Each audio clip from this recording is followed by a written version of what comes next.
नमस्कार दोस्तों, online study time में आपका स्वागत है। मैं फिर से लाया हूँ MPPSC प्री 2015 के बचे हुए क्वेश्चन पार्ट 2 में। अगर आपने पार्ट 1 नहीं देखा है तो उसको जाकर देख लीजिए। तो बढ़ते हैं पहले प्रश्न की तरफ। पहला प्रश्न है, निम्न में से किसका संबंध वेदांत दर्शन के साथ नहीं है? शंकराचार्य, अभिनव गुप्ता, रामानुज, माधव।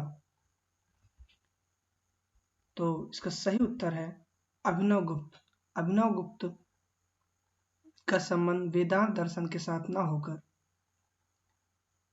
वे एक कश्मीरी शैव और तंत्र के पंडित थे, इसलिए इसका सही उत्तर हो जाएगा ऑप्शन बी अभिनव गुप्ता।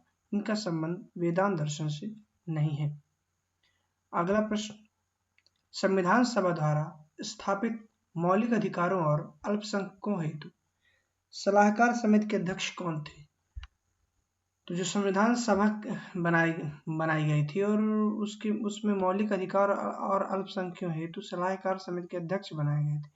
तो उनमें जो अध्यक्ष थे तो वो सरदार वल्लभ भाई पटेल थे। ठीक है। और जो यह मूल अधिकार, अल्पसंख्यक तथा प्रांतीय संविधान समिति के भी अध्यक्ष सरदार वल्लभ भाई पटेल ही थे। अगला प्रश्न देखते हैं, किस संविधान संशोधन एक्ट के अंतर्गत मतदाताओं की आयु 21 से घटाकर 18 कर दी गई है? 18 वर्ष। 61वें संविधान संशोधन द्वारा, 62वें, 63वें, 64वें संविधान संशोधन। तो इसका सही उत्तर है 61वें संविधान संशोधन द्वारा 21 वर्ष से घटाकर 18 वर्ष मतदान की आयु कर दी गई थी। और यह कब किया गया था? तो 1989 में किया गया था। ठीक ना। यह भी प्रश्न पूछा जाता है कि 61वां संविधान संशोधन अधिनियम कब लागू हुआ? तो 1989 में। यही पूछा जा सकता है कि 61वां संविधान संशोधन कब हुआ? तो ये 1989 में हुआ। ठीक है। चौथा प्रश्न देखते हैं, विजयनगर का प्रसिद्ध हजारा मंदिर किसके शासनकाल में निर्मित हुआ? कृष्णदेवराय, देवराय प्रथम, द्वितीय, हरिहर। इसका सही उत्तर है कृष्णदेवराय। कृष्णदेवराय के शासनकाल में हजारा मंदिर का निर्माण हुआ था। ये बाबर के समकालीन थे। बढ़ते हैं अगले प्रश्न पर सीधे। रंगराजन समिति का गठन किस लिए किया गया था? तो रंगराजन समिति का गठन किसके लिए किया गया था? विनिवेश के लिए, बैंकिंग सुधार के लिए, कर सुधार के लिए, विदेश व्यापार के लिए। तो जो रंगराजन है, रंग में राजे रहते हैं, रंग के राजा हैं, तो रंगे रहते हैं, तो इसका आप सीधे संबंध निकाल सकते हैं बैंक से। बैंकिंग, जिसके पास बैंक से संबंध होगा तो वो रंग में राज करेगा। इसका सही उत्तर ऑप्शन बी ही है, बैंकिंग सुधार से रंगराजन समिति का संबंध है। और जो रंगराजन समिति का गठन जो किया गया था तो वित्तीय समावेशन के उद्देश्य से बैंकिंग सुधार हेतु किया गया था, वित्तीय समावेशन के उद्देश्य से। अगला प्रश्न देखते हैं, रेशम उत्पादन में भारत का विश्व में कौन सा स्थान है? प्रथम, द्वितीय, तृतीय, चतुर्थ।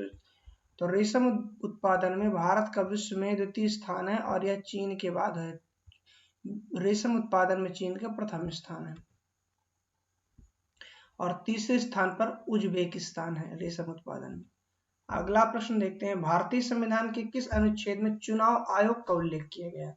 अनुच्छेद 320, अनुच्छेद 322, 324, 326। तो सही उत्तर है इसका 324 में चुनाव आयोग, निर्वाचन आयोग का उल्लेख मिलता है। ठीक है। इसका सही उत्तर 324 है, ऑप्शन सी।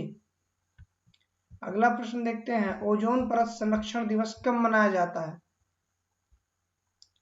16 सितंबर, 5 जून, 13, 23 मार्च और 21 अप्रैल। तो इसका सही उत्तर है 16 सितंबर को। 16 सितंबर को ओजोन दिवस के रूप में या ओजोन परत संरक्षण दिवस के रूप में मनाया जाता है। अगला प्रश्न फिर से, मॉन्ट्रियल प्रोटोकॉल निम्न में से संबंधित है? किससे संबंधित है? सफेद शेर से, क्लोरोफ्लोरोकार्बन से, जल प्रदूषण से, कृषि से।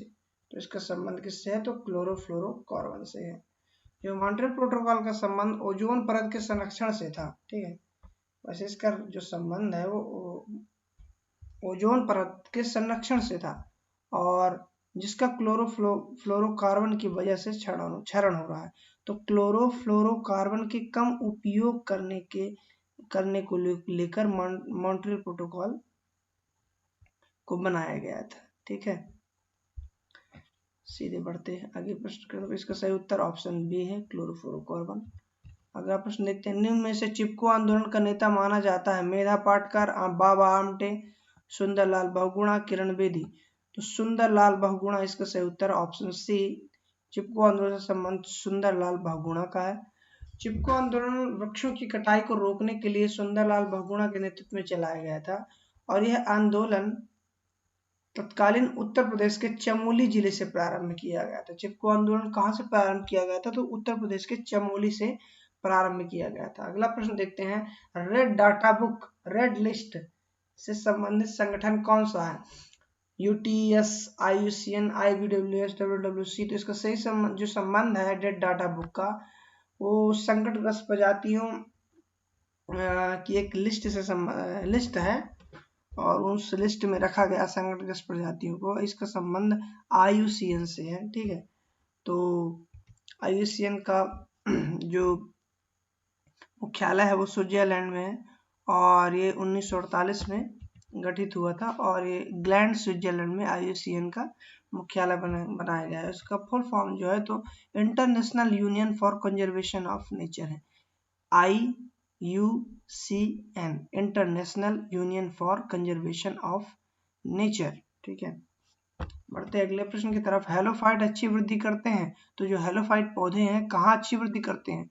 अम्लीय मृदा में, ठंडी मृदा में, कैल्शियम मुक्त मृदा में या क्षारीय मृदा में? तो जो क्षारीय मृदा में हेलोफाइट सबसे ज्यादा वृद्धि करते हैं। इसका सही उत्तर ये हो जाए ऑप्शन डी, क्षारीय मृदा। अगला प्रश्न देखते हैं, सौर मंडल का सबसे ठंडा ग्रह? Neptune, Jupiter, Mars, Saturn. तो जो सूर्य से सबसे दूर होगा वो सबसे ठंडा होगा, जो सबसे करीब होगा सबसे गर्म होगा। तो सबसे दूर है नेपच्यून, इसलिए इसका सही उत्तर ये हो जाएगा, नेपच्यून सौरमंडल का सबसे ठंडा ग्रह है। अगले प्रश्न को देखते हैं, सूर्य का आकार पृथ्वी से कितने लाख गुना बड़ा है? कितने लाख गुना बड़ा है? 124 लाख गुना, 100 लाख गुना बड़ा, 109 लाख गुना, 115 लाख गुना। इसका सही उत्तर है 109 लाख गुना बड़ा है पृथ्वी से सूर्य। अगला प्रश्न देखते हैं, रक्त में निम्न की अधिकता से ब्लू बेबी सिंड्रोम नामक बीमारी होती है? Iron, lead, methaemoglobin nitrate. तो जो मीथेग्लोबिन नाइट्रेट है उसकी कमी से मीथेग्लोबिन से ब्लू बेबी सिंड्रोम नामक बीमारी होती है, ब्लू बेबी सिंड्रोम। अगला प्रश्न देखते हैं, क्योटो प्रोटोकॉल निम्न में से संबंधित है? वायु प्रदूषण से, ग्रीन हाउस गैस से, जलवायु परिवर्तन से, जल प्रदूषण से। तो जो क्योटो प्रोटोकॉल का संबंध है जलवायु परिवर्तन से, इसलिए इसका सही उत्तर है ऑप्शन सी, जलवायु परिवर्तन। क्योटो प्रोटोकॉल का संबंध जलवायु परिवर्तन से है। अगले प्रश्न को देखते हैं, एक किसी वस्तु का प्रतिबिंब मनुष्य की आंख में कहाँ बनता है? तो मनुष्य की आंख में बनता है, रेटिना में बनता है। किसी वस्तु का प्रतिबिंब मनुष्य की आंख की रेटिना में बनता है, इसलिए इसका सही उत्तर रेटिना हो जाएगा, ऑप्शन डी। अगला प्रश्न देखते हैं, भारत के प्रधानमंत्री ने स्वच्छ भारत अभियान की आधिकारिक शुरुआत कब की थी? स्वतंत्रता दिवस पे, गणतंत्र दिवस पर, गांधी जयंती पर, पर्यावरण दिवस पर। तो भारत के प्रधानमंत्री ने स्वच्छ भारत अभियान की शुरुआत 2 अक्टूबर 2014 को गांधी जयंती के अवसर पर की थी, इसलिए इसका सही उत्तर हो जाएगा ऑप्शन सी, गांधी जयंती पर स्वच्छ भारत अभियान का प्रारंभ किया गया, की शुरुआत की गई थी। ठीक है, तो अब तो यही प्रश्न पूछा था कि स्वच्छ भारत अभियान की शुरुआत कब हुई? तो 2 अक्टूबर 2014 है इसका सही उत्तर, आप देख लीजिए, लगा दीजिएगा। ठीक है, अगला प्रश्न देखते हैं, स्वच्छ जल समुदाय में लैंटिक आवास का उदाहरण है? तालाब और दलदल, झरना और नदी, तालाब और नदी। तो इसका सही उत्तर है तालाब और दलदल। तालाब और दलदल स्वच्छ जल समुदाय में लैंटिक आवास का उदाहरण है। मध्य प्रदेश का गठन कब हुआ था? यह बहुत ही सरल प्रश्न है, लेकिन ये MPPSC 2015 में आया हुआ था और ऐसे ही सरल प्रश्न आते हैं और बार बार आते हैं।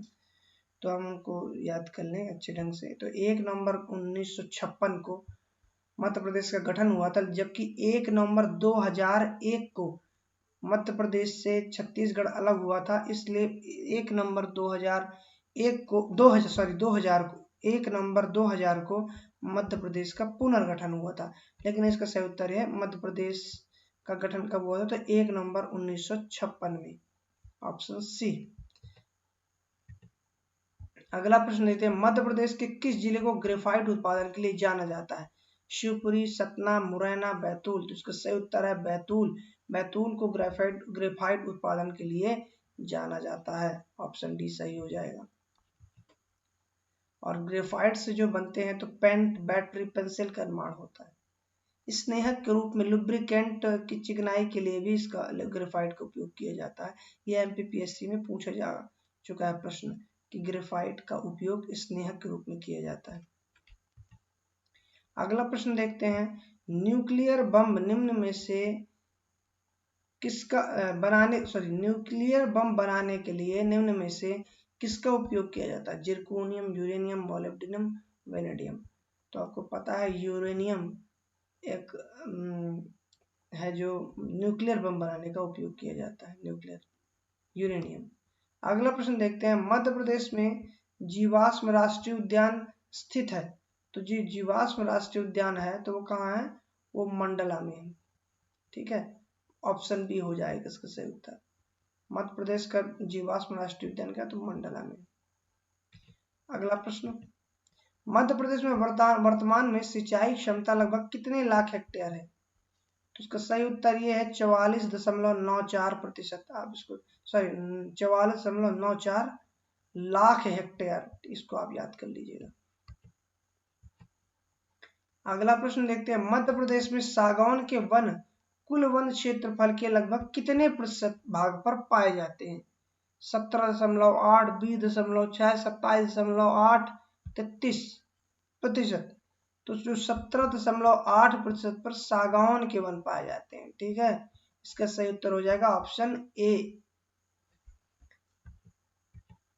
अगला प्रश्न देखते हैं, जनगणना 2011 के अनुसार मध्य प्रदेश की कुल जनसंख्या में ग्रामीण जनसंख्या का प्रतिशत कितना है? तो जो ग्रामीण जनसंख्या है वो 72.4% है। ठीक है, और अगर नगरीय जनसंख्या की बात की जाए तो 27.6% नगरीय जनसंख्या है।